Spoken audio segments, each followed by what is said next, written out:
Good day. First of all, I would like to tell you a little bit on the central bank, on Lithuanian central bank, because as far as I know, in Ukraine, the regulator's structure is a little bit different. In Lithuania, the central bank is a mega regulator, as we would say. So basically, we are both the regulators and the monitoring, starting from the insurance markets to the banking sector and to the stock market. So we regulate all the financial markets. And why am I saying that? Why am I mentioning that?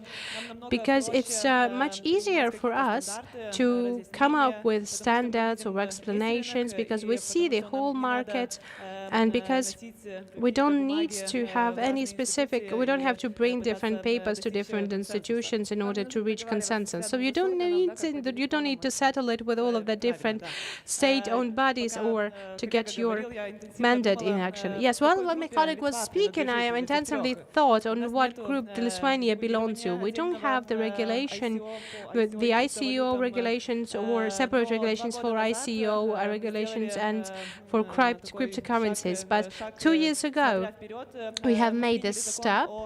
We had a step on the crowdfunding law. And when you're taking a look at the ICO sense, this is the very same crowdfunding, but being done by on a different technology, on a blockchain technology. So on a regulational framework, we don't see the difference between the crowdfunding and between the ICO market. I would like to have some slides, if it's possible. Can we have the first presentation, please? I do believe that the correlation between the regulation framework and if we speak about whether there is regulation in place or no, and all the development of the markets, it shows us the great understanding that we don't have the correlation. Because as far as you can see, the United States of America, the Lithuania, and I had it in red brackets, that Lithuania is one of the top countries on the ICO scale. On the ICO scale, because we have a lot of rooms. And even though in Lithuania or in Switzerland that you have mentioned, there is no separate regulations on ICO.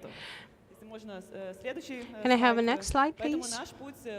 So the Lithuanian path, that we've decided that we will not have a separate room for the cryptocurrencies and crowdfunding for the ICO, so we've got to a different direction, to a different level.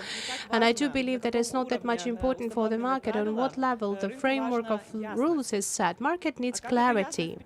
And how to get this clarity to the market, then this is the way that how you deal with your imagination. And our imagination got to the ICO guidelines. The ICO guidelines that include 4 blocks: the regulation block, the taxation block, accounting block, and of course something that is in case for all of the regulation, the block on IML. So the IML block, so the preventing the whitewashing of the money. Can I have the next slide? I'm sorry for the quality of the slide, but Lithuania is, you can see that the first line is Lithuania. The Lithuanian population is quite good in understanding what cryptocurrencies are. They have heard about it. But this is a very small part of it. Just 3.8% of the population that has been asked has bought cryptocurrencies, well, at least tried to buy or is invested into cryptocurrencies. So Lithuania, at this point, is now leader in this, in investing in cryptocurrencies. Because we're speaking about the blockchain, not only a blockchain. We only see the central bank only blockchain as the case of using can be used for cryptocurrencies and ICO, but there are also other different use cases that we can build up with blockchain. We invest in blockchain technologies, and we're now developing a project on blockchain sandbox. We want to create a sandbox for startups, for fintechs, for individuals who would like to see I would like to create these tools and on the blockchains, identification, more and more of this. So the central bank will be an accelerator. Will be the accelerator on the market that is going to create again the revolutionary and technological framework for workspace for building the blockchain solutions. So this will be like a brief story to that. Okay, you've already even mentioned some kind of solution that is going to be ready to launch. Well, this is the one. This is the one. This is actually the one, the LB chain, Lithuanian bank chain solution. That is, we do hope, is going to be very interesting. We're now working with Deloitte, LBM, and other companies in building this framework, in building this marketplace, and we do hope that the years to follow will be able to go live and will be able to invite the companies to come to us and build up blockchain products on this framework. But speaking on the tokens, and the Jupiter tokens. Oh, yes, I thought that I could use it in the presentation, but I've forgotten to mention that. And speaking on this case, we have decided, we worked as fintechs. As the fintechs work in, well, now we've been a little bit of hooligans of the financial markets. We wanted to be a bit of a hooligans in this case, and we've decided that we want to have a digital currency, digital cryptocurrency.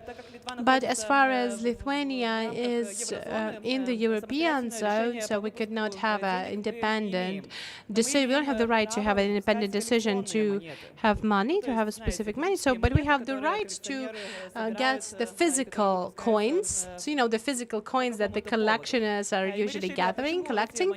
So we've decided that why shouldn't they be these coins has to be in physical form? Why shouldn't they be in e-form? And 3 months ago, we've had a hackathon. We have got a lot of different companies, the blockchain companies, that have offered us with many different solutions on digital central bank money. So at this hackathon, we had a Ukrainian company, yes, the distributed lab, and they won. Yes, Ukrainian company participated and they won. So they offered the most acceptable for us solution, and now we are in the process of approving, because we have to have all of the bureaucratic processes in place on implementing it. We're now in the process of implementing, and in half a year, I hope that all of the collectioners they will be able to buy our digital currency, our digital money, that is going to have to be issued by the central bank. But I do believe it's like kind of a financial literacy format, educational action for all of their whole stakeholders, and for us, also for us, because we do understand that in our competences, in our blockchain competences, well, I don't know, it used to be like zero a couple of years before, but because of this project, on LB chain, LB coin projects, we now, our people, both the technology-wise and regulatory-wise, they're becoming much more aware. They're raising their experiences. So that's why these projects are not only as an implementation of some kind of project. It's not just like we can gain something from it, but this is like the main profit of it for the Central Bank of Lithuania to provide their competences. You have very interesting approach on explanatory work. It's a very, let us say, democratic behavior of the regulator. But we have a question whether you need this kind of regulations in place. Do you have the law? Do you need the legislations everywhere? Because you have the market developed at some place because you don't need it. Like why it works with you even without the legislation? Well, I've said to have a legislation on crowdfunding because maybe it partly resolves the situation. Because how we treat ICO, we divide ICO into groups: the utility ICO, the utility tokens, and security tokens. For the utility tokens, you can say that you can do whatever you want. It doesn't fit into the financial regulations frameworks. That is why the central bank in this market doesn't participate in this market, and all of the people who are buying these utility tokens, they are acting on their own risk, on their own expense.